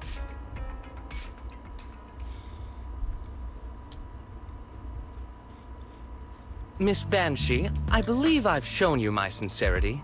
Now how about you? That's what you sound like? Okay. Sincerity? My presence here is a show of sincerity.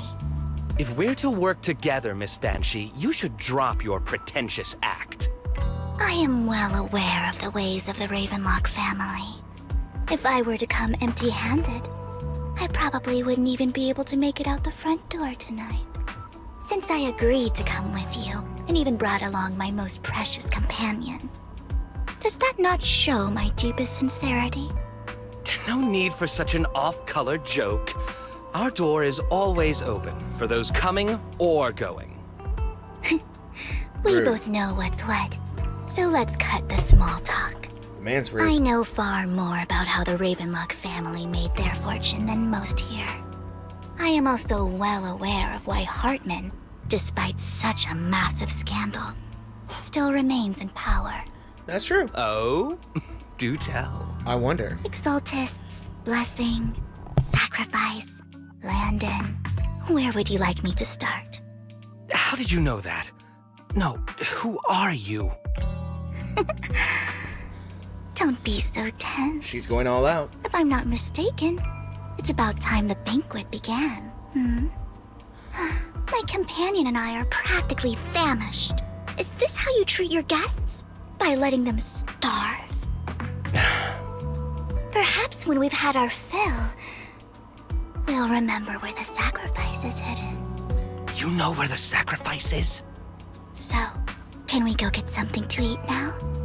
And I'm also looking forward to receiving a special dessert from you. We can discuss what you wish to know while we enjoy dessert. Of course. I wouldn't let such an important guest discuss matters on an empty stomach. As for dessert, I will prepare it myself, and I guarantee it will satisfy you. I'll come find you later. I wish you a pleasant evening.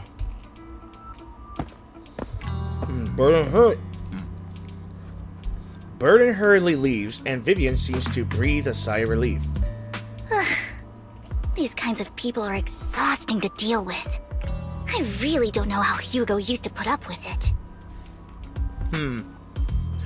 I mean, that man was rude as hell. But then, aren't all nobles rude? Maybe not. Who knows? So what did you mean by dessert? Or you were totally like a noble lady just now. Wow, you were so cool just now. Like a powerful noble lady. You sent Burton packing with just a few words. It's just some techniques Hugo taught me. Like that dessert I mentioned. It means I want them to offer more if they want to come to an accord. Fortunately, that old fox Hartman is terrified of losing power. He's definitely keeping the destruction of the sacrifice and the fact that the sacrifice core is fake hidden from the other family members. Otherwise, Burton wouldn't have been so willing to raise his offer. Lord Phaethon, let's find Hartman's study when the banquet is at its busiest. So, alright, let's stick to the plan. Alright, I've already taken note of the surrounding terrain. Once more people arrive, we'll enter the garden through the door in the corner of the banquet hall. Wherever you go, I'll follow, Lord Phaethon. In accordance with the plan, you head up deep into the manor after sneaking out of the banquet hall with Vivian. It doesn't take you long to reach Hartman's study, and with a gentle push, the door actually opened. Isn't this going a bit too well? Yeah. Maybe we're just lucky, or we should contact Lycan. I don't want to say we're lucky, but if I want to say let's contact Lycan, it could be a risk. The security around the manor is really strict, but inside might be more lax. But just in case, let's tell Lycan. Right. Having some backup would be safer. Our top priority is to investigate Hartman's office. Let's check Hartman's recent correspondences for clues. I still have concerns about the sacrifice core. Right. Though the core he gave Dina was fake, Hartman might have left a trick up his sleeve and hid the real one. Then let's split up. Alright. You and Vivian search through Hartman's office for a while but find nothing. Just then, footsteps suddenly come from outside, and in a moment of panic, you hide behind the desk. Esteemed guests, is the catering at the Ravenlock family banquet not to your satisfaction? I'm honestly thinking that he might have been expecting this, you know. For someone as cautious as this guy is, he's well prepared for anything, I believe. Maybe. So much so that these two distinguished guests felt the need to come to my humble office to scavenge for food. Don't want to come out? Well, after all, you don't have long left. Burton, that greedy idiot, fell for the mayor's trap. But I never expected that he would bring you into my territory. I suppose I should thank him. Otherwise, I would have had to go to great lengths to eliminate you. Vivian, Phaethon, give Hugo my regards. Tell him I shall be taking the wealth and power of the Ravenlock family for myself. Hartman raises his gun, aiming at the desk, yet there is no gunshot. With the clink of metal, a familiar voice comes. The bullet. How? Really? Dude, the man was alive. How? But then again, what a comeback. Hugo. Dear uncle, why must we be so distant with one another? Did he switch the bullets? You can just tell me what you want to say directly. Hugo! Impossible! You're... Uncle, you must know a Ravenlock will never stop until they get what they want. Did you really think I would be defeated so soon?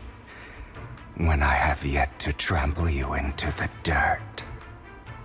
You filthy bastard! You only know how to resort to these petty tricks! Petty tricks?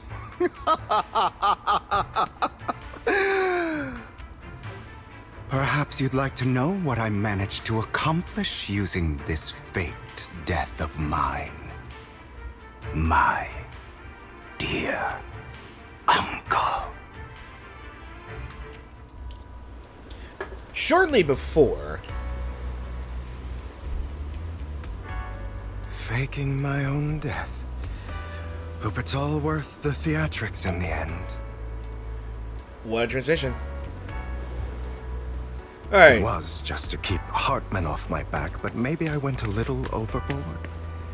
The manager must be pretty shaken up. I should apologize at some point. Probably. Look how he walks here. Hand in pocket with only wearing one sleeve. That's my kind of style, though. Alright. Guess I'll also bring Lycon along. He's my partner in crime, after all.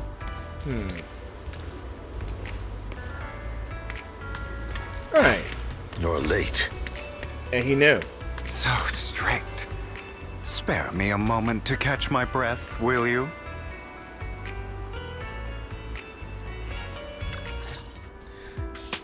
You're taking longer to rest than I expected. So he knew? Lycon, you think too highly of my physical capabilities. Well, thank you for your cooperation. I must say, if nothing else, at least your acting skills have improved. Why do you look so angry? You should be happy. We pulled that off together with flawless teamwork and managed to fool everyone. Drop your foolish facade. I'm glad you still remember the code we set all those years ago. Oh. And thank you for ensuring your sleight of hand didn't deteriorate. Oh, right. I should also thank the blood bag hidden in my clothes and our other props. So that's how. Do you remember when we last used this trick? It was probably ages ago. Sometimes I really don't understand you. Have you never thought about what the consequences would be if I didn't understand your code? If I decided against helping you? Or if I just couldn't control my strength properly? He's a warrior. You'd understand it. Of course. If things really did go awry, I had alternative plans. You wouldn't be so arrogant as to think I'd bet everything on you, would you? You're insane. No, I'm flattered. So what exactly is the purpose behind all this? Surely after going to such great lengths to erase your own existence, you don't just plan to hide here and reminisce about the past with me. Don't try to brush this off. I've already helped you enact your plan. Tell me the truth. Don't get your tail in a twist. I have more plans that require your assistance, so naturally I would not hide anything from you. Simply put, as things stand, whether as Hugo Vlad or as Mockingbird, I am doomed to die. Seems you've made quite a few enemies. As a member of the Ravenlock family, I negotiated with Edmund and managed to obtain resources from Tops for my future plans. I also confirmed what attitude they held toward your master, the Mayflower family. Meanwhile, I used my identity in Mockingbird to strike a deal with Hartman and gather information on their collaboration with the remnants of the Exaltists. That's where I got my intel on what Bringer left. Oh, by the way, the crime declaration letter that your dear mayor received, that was also sent by yours truly. He's probably figured that out by now, right? Though I'm not sure if he told you.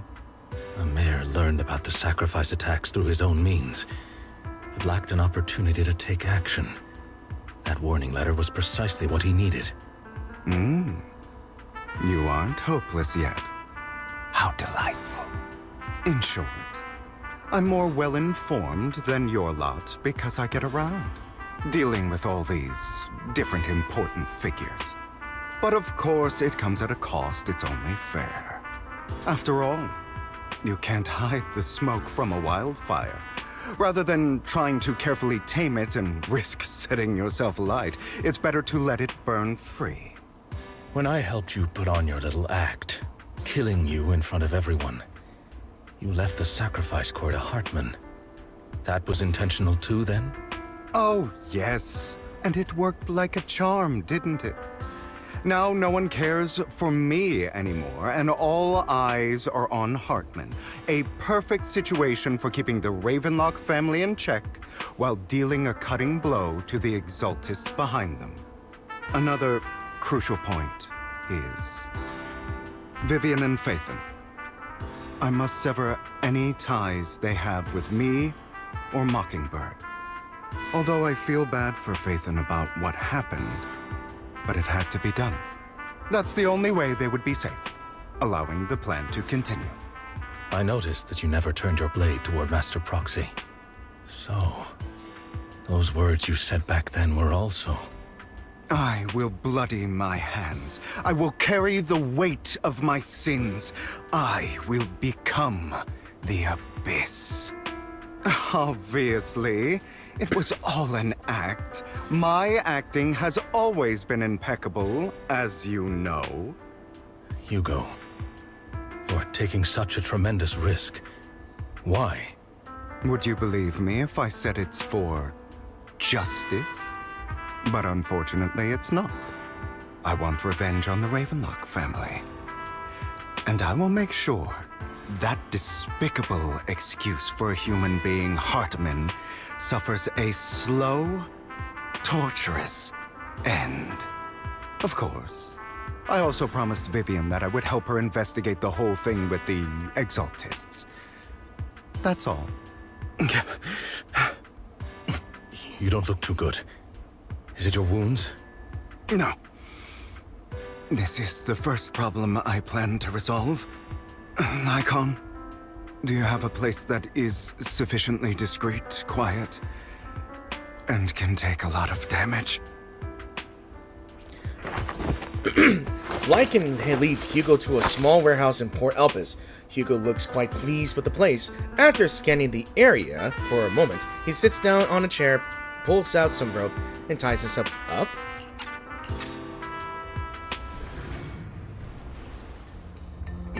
What exactly are you doing? What is this? Don't look at me like that. If I didn't have to do this, I wouldn't. Hartman recently obtained a bizarre substance, most likely from those crazy Exaltists. This is oddly weird, but yeah. Wait, is he talking about the serum? After use, it allows control of the victim's mind. To some extent. You were dosed with it. To be more precise, Lycon, I deliberately allowed Hartman to put this drug in my cup to facilitate our previous collaboration. Alright. Hugo tells Lycan of what happened back in the private suite when he was negotiating with Hartman. The only reason Hartman agreed to work with him was because of this. Because he had drugged that red liquid. After that, every time Hugo and Hartman meet up, the latter would always add a small dose of that drug into Hugo's cup, and then ask questions, attempting to glean information. After finding out about it, I quickly found someone to help analyze its composition. The good news is he gave me a very low dosage, perhaps because he was afraid I might notice. There's a different medication that can delay its onset, preventing me from actually being under his control. I simply need to put on a show in front of my dear uncle. The bad news is that currently there is no antidote. Oh.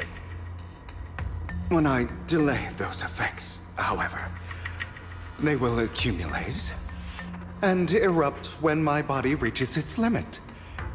It may even break my mind. Oh dear, man. And that's exactly what's happening now.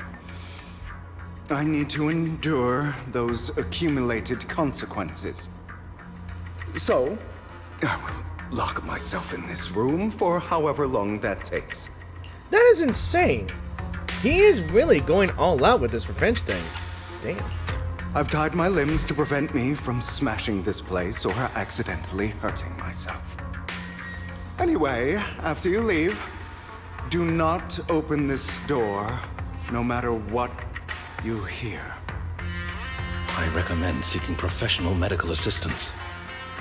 This is advice I received from a doctor. Or are you saying you don't believe I can make it? So, Icon, come find me here at the scheduled time. All you need to do is smile and await my victory. What if I want to stop you? You know you won't succeed. You never have. And you never will. Well, time is short. Let's begin. I understand. Don't die, you stupid bastard.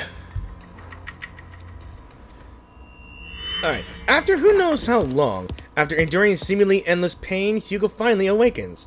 The ropes that bound him had come undone. Though he didn't know when that had happened, Hugo checked. Hiccups. Damn it, I didn't read it. After some time, Hugo straightens out his attire and tidies himself up. Then opens the warehouse door. I didn't get to read that. Is this because the side effects haven't worn off yet? Lycon's late. I'm surprised. Or is something wrong with time itself? Insane. Looks like someone's over there. Might as well go ask. I think I'm hallucinating. I probably am. Hey, who is this? It's all your fault. Why were you born with those eyes? If it weren't for you, I wouldn't be in this mess. I had made it. I endured for so long. All those years of planning. I was so close. He already agreed. You, go and beg him to reconsider for me, okay? Tell him you'll do anything. Tell him to take me back. No, he won't want to see you now. You can't go and see him. Mother? Alright, he's hallucinating it. It's all your fault. I wish I had never given birth to you. Okay. Okay, so that woman's face is distorted with the hatred, as if the person before her is not her child, but an enemy who destroyed her future. She blames all her misfortune on this innocent child.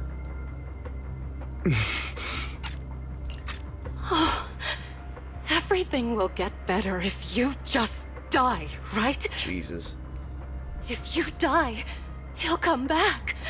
We'll have another, more perfect child. One who will inherit the Ravenlock family bloodline. Then I'll be able to escape this pain. So, Hugo, for the sake of Mommy's happiness, just die, okay? Jesus, lady. Alright. She raises her hand to reveal a pair of scissors. The tip of the gleaming with chilling light. She thrusts the sharp point toward Hugo's paler eye. Which one was paler? Then she suddenly finishes, as if she never existed at all. It's probably his memories, I think. So, I wasn't awake yet after all. That's because you don't want to wake up again. Really? Who are you? I am you. Hidden deep within your heart. Your most true self. You want to kill her, don't you? Your so-called mother. Every time she beat you without reason, when she tried to gouge out your eyes, when she sold you into that hell, laughing all the while. You wanted to be the one to end her life. Why not admit your hatred? As you are, you can hunt her down and make her pay for the living hell of a childhood she made you suffer. Yes, I hate her. I hate her because she was foolish and shallow, greedy and stupid. I hate her because she doesn't deserve to be a mother. She did everything she could to try and get into the Ravenlock family, believing she could live a life of luxury without having to do anything and never realizing she was a pawn, discarded from the very beginning. So she chose to blame me. Blame me for my heterochromia. Blame me for my very existence. But I won't kill her, because I know it won't change anything. She was incapable of loving me, just as she is incapable of loving herself. Have you been brainwashed by that dog? Keeping up the act of being some magnanimous and forgiving fool? Don't compare us. Okay, I just got bet because someone was knocking on my door and we want to discuss breakfast, so sorry about that.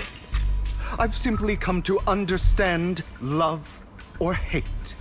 I make my own choices, and they have nothing to do with anyone else. She sold you to the Ravenlock family for a huge sum of money. She used that money to start a new life without you. While she was indulging herself, you were going through hell in the Ravenlock Manor. Does it not torment you? Do you not feel the hatred? Do you not want to demand answers? Kill her. Only by killing her can you be truly free. For a long time, I thought the same way. But now, well, I want to make a different choice. Stop lying to yourself. You never had a choice. This weak-minded thinking will only lead you to failure. Like before, you'll be nothing but a worm, trampled into the dirt by those so-called elites. Do you still not get it?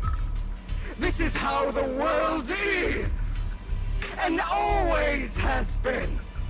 Hesitate and you'll be the victim. If you don't grab your knife first, you'll end up being on the other end of the blade. If you want to change anything, you must first become the one who makes the rules. I hardly imagine that the inner demon of this man is a Bang Boo. But then again, it fits because the double masking. I don't know. Just like that woman. The only reason she could treat us that way was because we were weak. So listen to me. Find that woman, kill her, and prove to this world your strength. It's what she deserves. Why forgive them? They don't deserve it. I'm not forgiving them. Or rather, I don't care about them. They don't even matter, at least not yet. You know, perhaps the person I hate the most, the one I truly cannot forgive, has never been someone else, but rather my weak, powerless past self who could do nothing but hide inside a closet and cry. I hate myself for having neither the strength nor the courage to resist. I hate myself for begging for so-called familial love, even after being treated so terribly. I hate that despite the pain of my wounds, I still hope to receive the carrot and not the stick. And that me is you, correct? So, I forgive you. I forgive myself. The man went through a lot. Really. It kind of makes me reconsider pulling for him, but then again, the next season, yeah, it's hard to argue. You'll regret this, fool. Your pretty words mean nothing. You will ultimately return here to me. Wow. So after an intense bout of dizziness, Hugo awakens in the dark warehouse. The ropes that bound him had come undone at some point. Hugo takes a deep breath in of the damp air and stands up. Hugo straightens out his attire again and tidies himself up again, then opens the warehouse door. Hopefully, it's the real world. I see. This is still an illusion. Find Serena. I wonder who's going to show up this time. Don't know.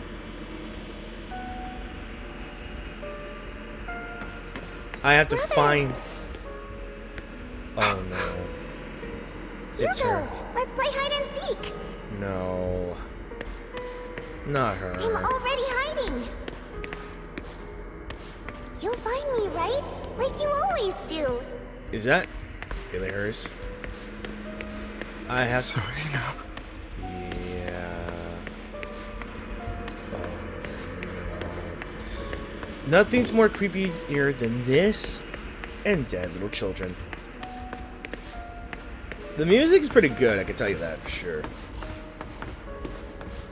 I keep seeing that teddy bear around the corner. You're looking in the wrong place. I found an even better hiding spot this time. Harder to find than any place you showed me.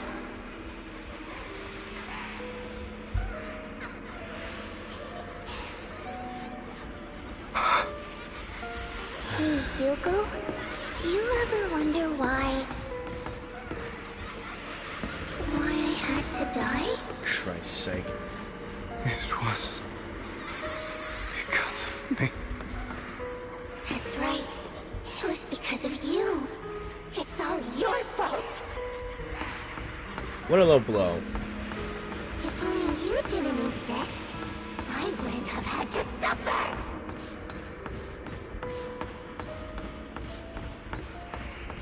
What a low blow. Hey, I found that earlier. Oh well.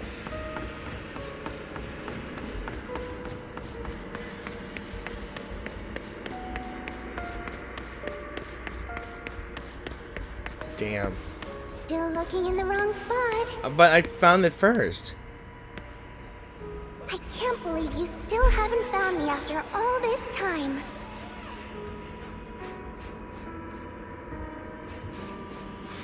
Have you forgotten about me?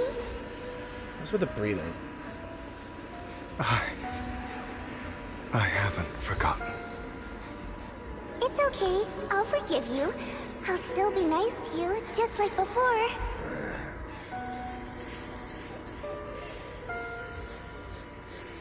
I was the only one who was ever nice to you, wasn't I? Yes. Then tell me, why do good people always suffer? truth. Why is kindness always punished instead? Tell me, Hugo, why?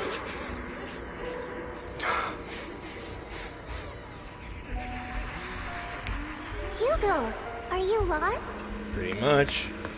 Go back the way you came. I left you a surprise there. Oh, I don't like that. Don't say it like that. Well, that's gonna be it all for part 1 of the main story of Bury Your Tears with the Past.